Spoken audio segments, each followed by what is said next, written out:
Takiyasen, namaste, all my relations. Sarve mere estar. So, Osio, all my relatives. Oh, I'm feeling on top of the world right now, just saying. I had this most amazing 120-minute full body integration, integrating several modality massage. I'm still kind of, oh yeah. I scheduled another one for next month. You better believe it. It was a birthday treat for myself because this is my birthday month, right? So I was like, I'm doing this. I am treating myself, and I'm lying here in Shavasana, and it's like, oh, get up. You need to do a little video. I'm like, okay.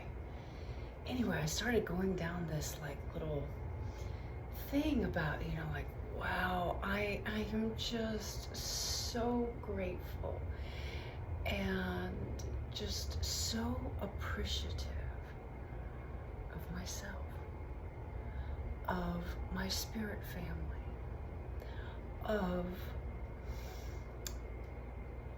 the grandmothers that I have been a part of. I felt honored and didn't feel worthy of for all these years. I am so grateful for this little time period we are in, this period that we are in, and was kind of looking over going, wow, how did this whole self-care thing begin for me? Well, it began, and this is where I was like, oh, the prayer of Jabez. I remember years ago at the doghouse,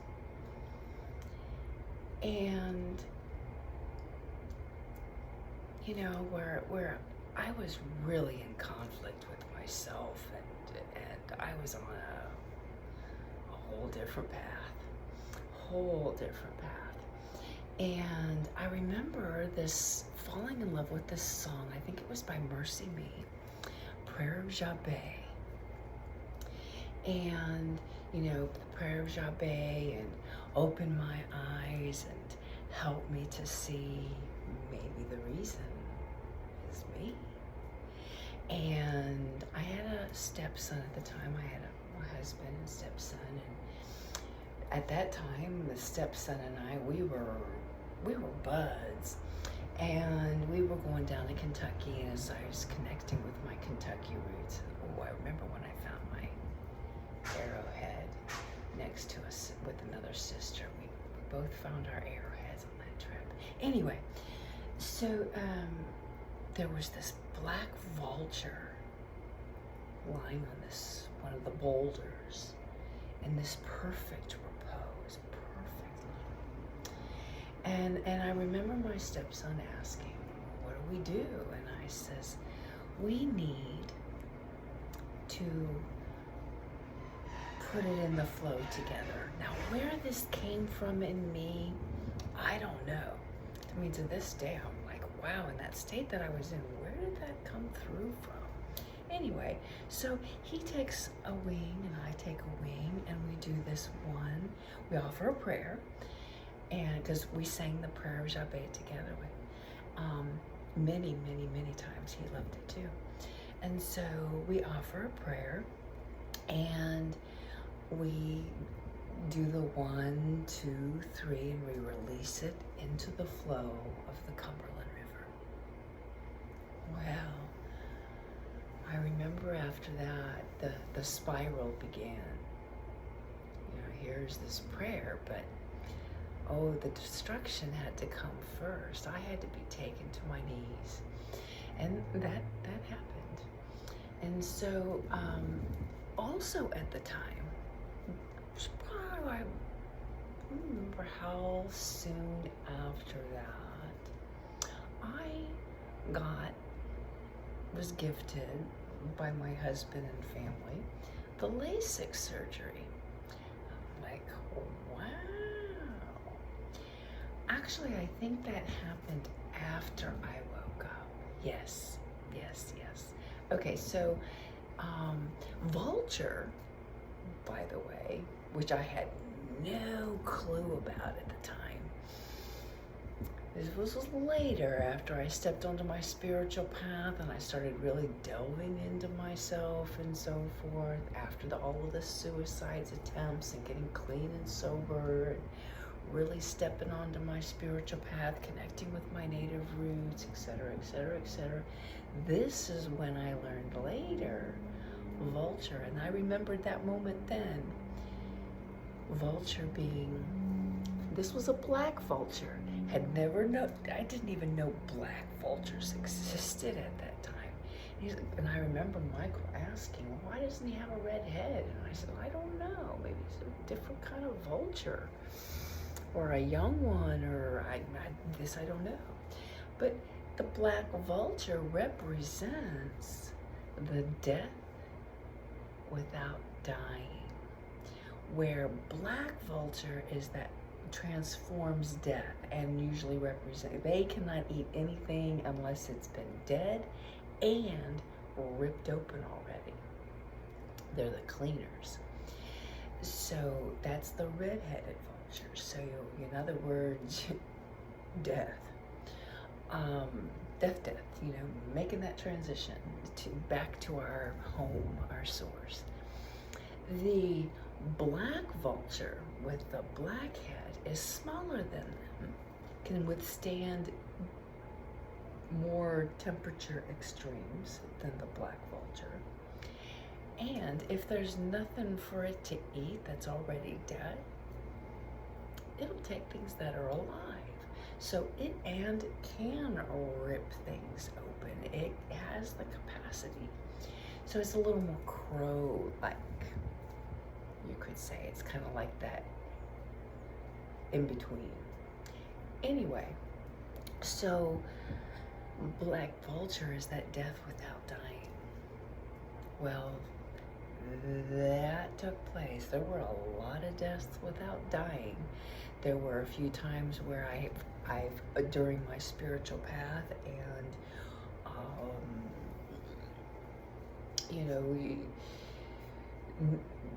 foregoing the bypassing. Bypassing is, you just go straight to the light, straight to the light, straight to the light, straight to the light. You really don't sit with the tiger in the pit, and you really don't sit with the emotions and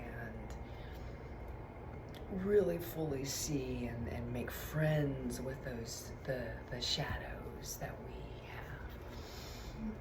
Whether they're good shadows, because there's good shadows, or bad shadows. You have to go, it's a little bit of both. It's that yin and the yang. It's the dark and the light.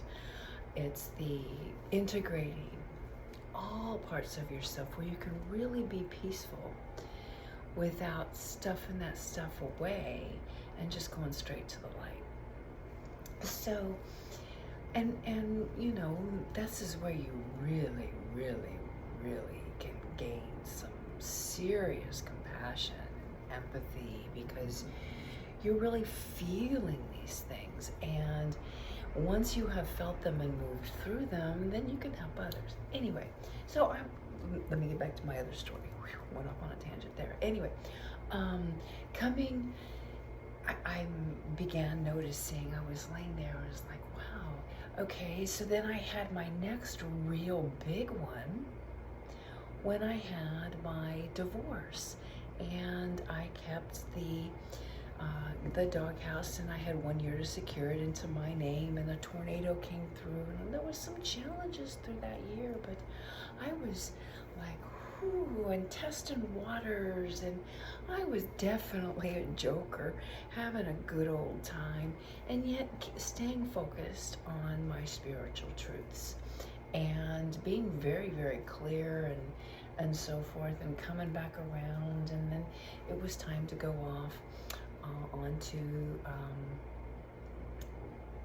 I gained my practitioner. It was right around the July 4th, this time of year again for me, and took off in the fall on the first 50-state peregrination, and did a lot of traveling and so forth and whatnots. I noticed there were many times where I claimed my freedom again, claimed my voice, claimed my truth and my path, etc. And I remember one July 4th, I was actually on a plane to India for no, that was New Year's. That was over that period of time where I went to the Diksha, Mona, but this was a time where I went to, I was July 4th, I was on the plane, and I was leaving the United States, and I was going to spend 5 years, at least 5 years in India. And in partnership with an animal ashram, etc., etc., etc. And then came back to the United States around the Dakota Pipeline, Standing Rock. I remember that black snake crossing the river, sitting on the bank, crossing the river. And so coming back here to the United States. It was also a July 4th, my birthday time, that I was basically gifted the experience that I was no longer part of my biological family. And I claimed my adopted mom and my adopted dad during shortly after that period of time. So for me, it was a healing. I did not take it personal with my family. I understood what was taking place. I saw what was taking place. Did it hurt? Hell yeah. It hurt even more that my biological dad had to go through what he went through. He was very much the bear in the family, the one that kept, or the you could say like the alpha wolf, or he was the one that kept the family together and made sure everybody got along. And of course he used me a lot for that, especially growing up. So I was considered the peacemaker. Anyway, so it was during that period of time that I felt this, wow, I healed what I saw as the healing metaphysically. That family, and that tether that was no longer needed, and moved into the bigger picture, you could say, of what a divine feminine, divine masculine, and what they represent. And this is where I received a little bit later on down the line. I'm like, wow, you know, this brother really, the teacher really like totally exemplifies what it means for me, the divine masculine, Father Grace, that center fire, and consequently that is his name, K-Siddua, center fire. That's his Cree name. And so that was the name that was given to him.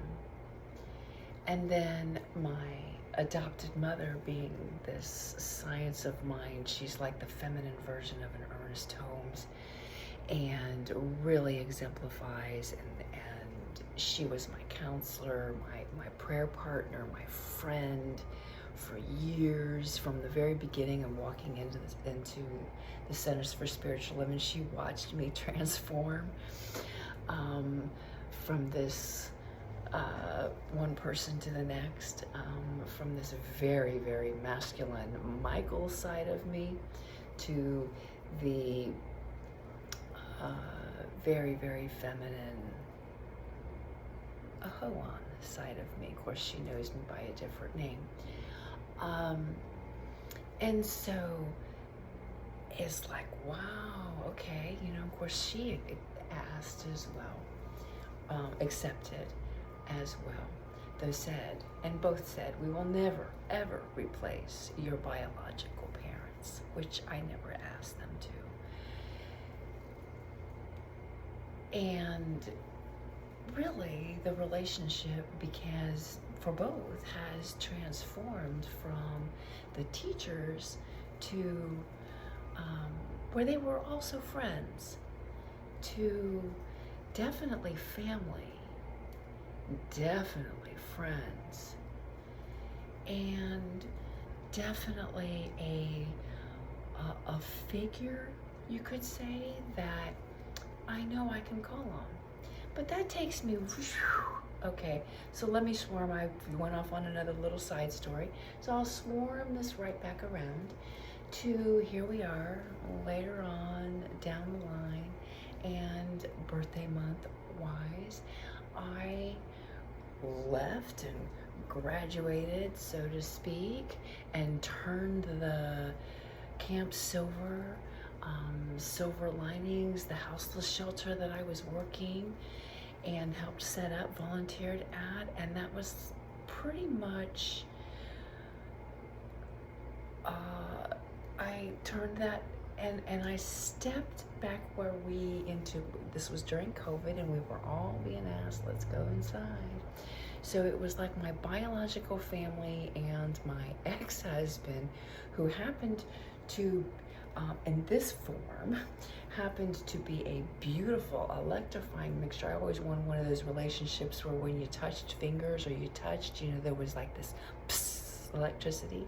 So I received this electricity relationship, a beautiful type of relationship, very, very unconditional relationship on both of our parts, and also reminded me of a cousin who I was so in love with, younger, and knowing that I couldn't have children was like, ooh, you know, why don't we hook up? You know, we could be kissing cousins. You've already had children. I can't have children. We can just, you know, I love you, man. But he had transitioned, and so same type of, you know, and then riding an iron pony, and it helped me claim my veterans. I claimed so much more of myself in this relationship, even though I gave a hell of a lot. And it did. It took that whole time period was amazing, and it was also a relook at all of the lessons and all of the teachings and all of that, re-emphasizing everything and reclaiming my freedom again. About that same time period, July, I took off for a birthday and didn't go back. So on another border peregrination journey, peace pipe, off I go. Beautiful, beautiful journey, and then claimed going to on a peace and dignity journey. And this had me working a spiritual family, which was a whole other eye-opening experience. And another go around, so to speak, on the loop, only this time the loop was more of some of the peregrination and some spirit family, and realizing, oh wow, there are coyotes or wolves in sheep clothing in the spiritual community. And so, which again was another really deep dive look within myself too, and really getting authentic and letting go of all of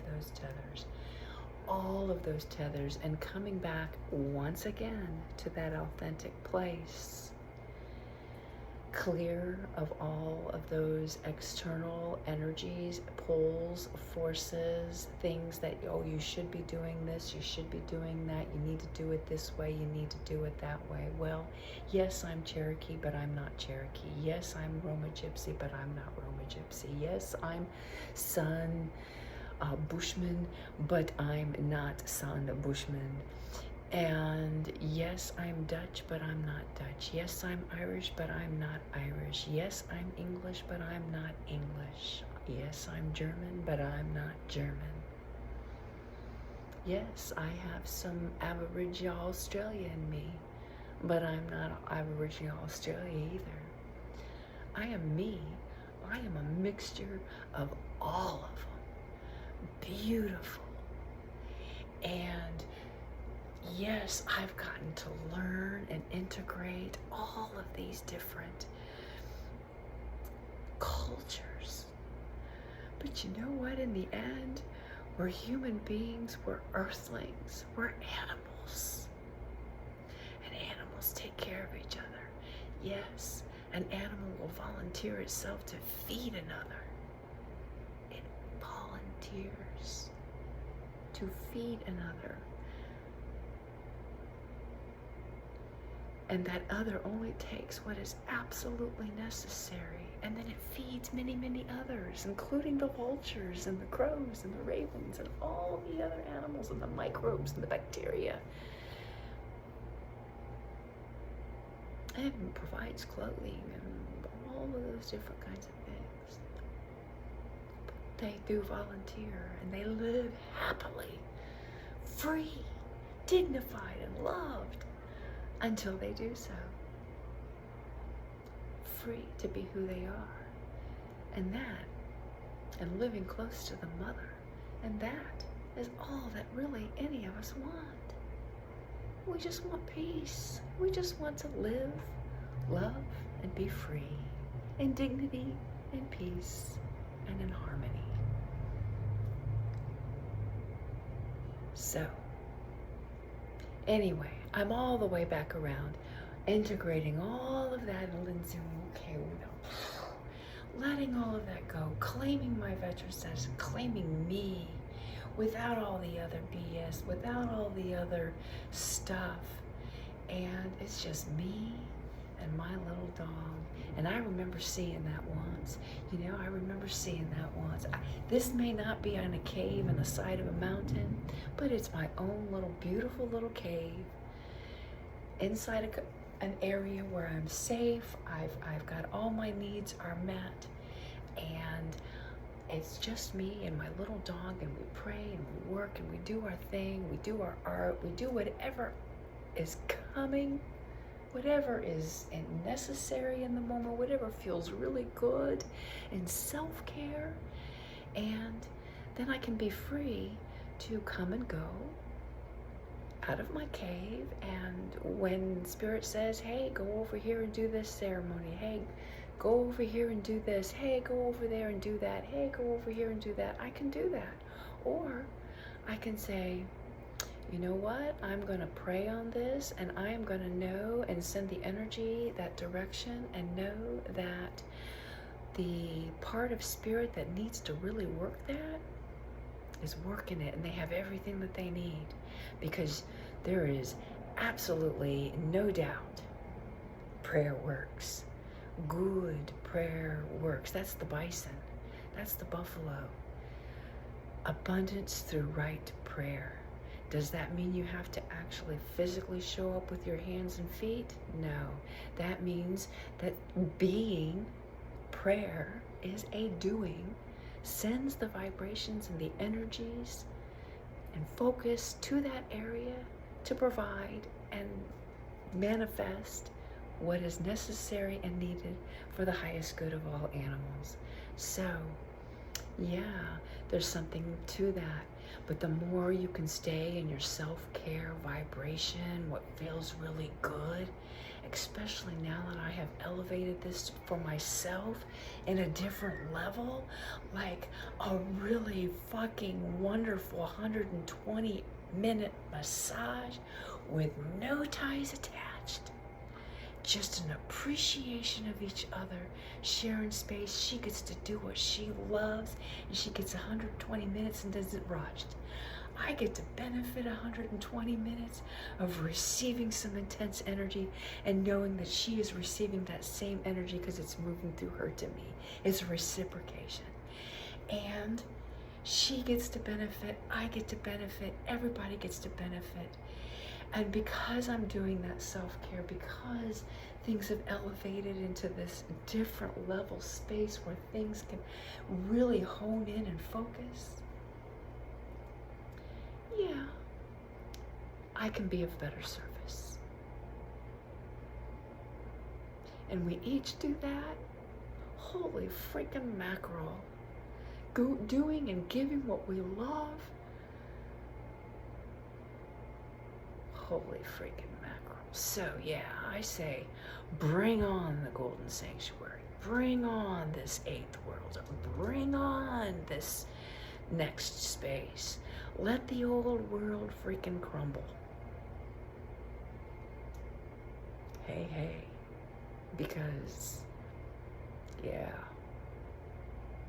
Anyway, I've gone on long enough. Thank you for listening. Hey, loving y'all. I'm gonna lay back down for a little while and let this energy settle back in. I have a Rashini talking circle on Thursday evenings. Well, I don't have it. It's my dogs, it's Rashini's, it's my little ball of lights talking circle. We're all equals in the talking circle. I just happen to carry the facilitating marble rock at this time. And if there is ever a time that I'm not able to show up, there's others that can facilitate it just as well. So, but if you are interested, it's a talking circle, and we stick to talking circle protocols. It's a wonderful, wonderful format from some wonderful grandmothers and some elders, and we do heart sharing and heart listening, and that is a sacred art that from the original days of passing a talking stick around, and it's very powerful in its own way. So we do focus around our hearts and our animals and the energies of the moment. So feel free to reach out if you would like the link, or find me on the Facebook page, One Eye Crow on Facebook page. Send me a private message, and or whatever. I'll check you out, make sure you're real, and we'll be happy to share the link with you. All right, loving y'all.